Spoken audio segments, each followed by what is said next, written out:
Hello சுசாமன், ich bin euer அசார். என்னடா புதுசா ஏதோ பேசுறேன்னு நினைக்கிறீங்களா? ஆக்சுவலா பார்த்தீங்கன்னா, நான் டாய்ச்ல அதாவது ஜெர்மன்ல வந்து நான் எப்பவுமே சொல்றேன் ஹலோ ஹலோ எவ்ரிவன், நான் தான் உங்கள் அசார்ன்றதை வந்து நான் ஜெர்மன் லாங்குவேஜ்ல சொன்னேன். ஆக்சுவலா என்னன்னு பார்த்தீங்கன்னா, நான் இப்போ ரீசெண்டாக ஒரு 8 மந்த்ஸா வந்து ஜெர்மன் கற்றுக்கிட்டு இருக்கேன். 8 மந்த்ஸ்ன்றதை விட ஒரு 6 மந்த் முன்னாடி நான் என்ன பண்ணேன் கற்றுக்கிட்டு இருக்கேன். ஆக்சுவலா போன மாதம் அந்த எக்ஸாம் எழுதினேன். அந்த எக்ஸாம் எழுதுனதுல எனக்கு இன்னைக்கு ரிசல்ட் வந்தது. நான் அதில் பாஸ் பண்ணிட்டேன். ஆக்சுவலாக 100க்கு 91 மார்க்ஸ் எடுத்தேன். ஸோ ரொம்ப ஹாப்பியாக இருக்குது. ஸோ அதை சொல்கிறதுக்கு தான் நான் வந்து இந்த வீடியோ போட்டேன். ஆக்சுவலாக இது எனக்கு வந்து லாங்குவேஜ் வந்து 5th லாங்குவேஜ் மாதிரி இது. ஆக்சுவலாக ஃபர்ஸ்ட் லாங்குவேஜ் பார்த்தீங்கன்னா எனக்கு தமிழ், தாய்மொழி. அது தமிழில் வந்து எழுத, படிக்க, பேச எல்லாமே தெரியும். அதே மாதிரி இங்கிலீஷும் தெரியும். அதே மாதிரி ஹிந்தி பேசுவேன், பட் எழுத படிக்க தெரியாது. அரபிக் எழுதுவேன், படிப்பேன், ஆனால் பேச தெரியாது.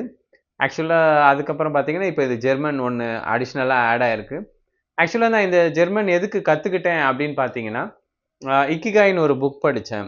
ஆக்சுவலாக அந்த புக்கில் பார்த்தீங்கன்னா இந்த ஜப்பனீஸ் ஏன் இவ்வளோ நாள் வாழ்கிறாங்க அப்படின்ற ஒரு டேட்டா எடுக்கும்போது அவங்கள்ட்ட கேட்கும்போது புதுசாக ஒரு விஷயம் கற்றுக்கங்க, புதுசாக ஒரு லாங்குவேஜ், புதுசாக ஒரு ஆர்ட், புதுசாக எதனா ஒரு ஸ்கில் கற்றுக்குங்க அப்படின்னு சொல்கிறாங்க.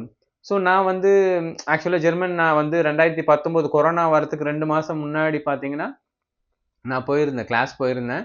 ஒரு 15, 20 கிளாஸ் அட்டன் பண்ணியிருப்பேன்.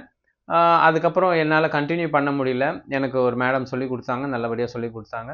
பட் அன்ஃபார்ச்சுனேட்லி என்னால் அதை கண்டினியூ பண்ண முடியல. அப்படியே அதை விட்டுட்டேன். அதுக்கப்புறம் இப்போ ரீசெண்டாக பார்த்தீங்கன்னா இந்த புக்ஸ் படித்தா அந்த நாலேஜ் வந்துச்சு. இருந்தாலும் எனக்கு புஷ் பண்ணுற மாதிரி ஒரு ஒரு சோர்ஸ் எதுவும் கிடைக்கல. ஆக்சுவலாக நானும் அதுக்கப்புறம் என்ன பேட்மிண்டன் விளையாட போவேன். அங்கே நானும் என்னோட பேட்மிண்டன் ஃப்ரெண்டு ஒருத்தங்க இருந்தாங்க. அவங்க பார்த்தீங்கன்னா நானும் அவங்களும் பார்த்தோன்னா ஒரு புக்ஸை பற்றிலாம் பேசிட்டு இருக்கோம். அப்படி பேசிட்டு இருக்கும்போது இந்த ஜெர்மன் பற்றி பேசிட்டு இருந்தாங்க. ஜெர்மன் பற்றி பேசும்போது என்னாச்சு, அவங்கள்ட்ட நான் சொன்னேன் இந்த மாதிரி நான் ஜெர்மன்லாம் கற்றுக்க போனேன், ஆனால் என்னால் கற்றுக்க முடியல அப்படின்னு சொன்னேன். ஏன் இப்போ கூட நீங்கள் கற்றுக்கங்க அப்படின்னு சொல்லிட்டு அவங்க சொன்னாங்க. ஸோ அவங்க நேம் பார்த்தீங்கன்னா உமா. ஸோ ரொம்ப நன்றி உமா. ஸோ உங்களால் நான் அது வந்து படிக்க ஆரம்பித்தேன். ஆக்சுவலாக அவங்க ஒரு ரெஃபரன்ஸ் கொடுத்தாங்க. இந்த மாதிரி டியூலிங்கோ ஆப்பில் படிங்க, அது உங்களுக்கு சப்போர்ட்டிவாக இருக்கும், கொஞ்சம் ஹெல்ப்ஃபுல்லாக இருக்கும் அப்படின்னாங்க. நான் அந்த ஆப்பை ஃபஸ்ட் டவுன்லோட் பண்ணேன், நார்மலாக தான் பண்ணேன். அதுக்கப்புறம் ஒரு சப்ஸ்கிரிப்ஷன் எடுத்தேன். வருஷத்துக்கு அது 1500 2000 நினைக்கிறேன். அது எடுத்தேன். அப்புறம் யூடியூப்பில் வீடியோ பார்த்தேன். இதெல்லாம் பார்த்து நான் கற்றுக்கிட்டேன். ஸோ இதை நான் உங்கள்கிட்ட ஏன் ஷேர் பண்ணுறேன் அப்படின்னு பார்த்தீங்கன்னா, ஜாக்மா சொல்லுவார், உங்களோட ஒவ்வொரு சக்ஸஸையும் வந்து சின்ன சின்ன சக்ஸஸை கூட செலிப்ரேட் பண்ணுங்க அப்படின்னு சொல்லிட்டு சொல்லுவார். ஸோ அதுக்காக நான் உங்கள்கிட்ட ஷேர் பண்ணிக்கிட்டேன். அதே மாதிரி ஜேம்ஸ் கிளியர் சொன்னதும், ஆக்சுவலாக அவர் பார்த்தீங்கன்னா அட்டாமிக் ஹேபிட்ஸ்னு ஒரு புக் எழுதினார்.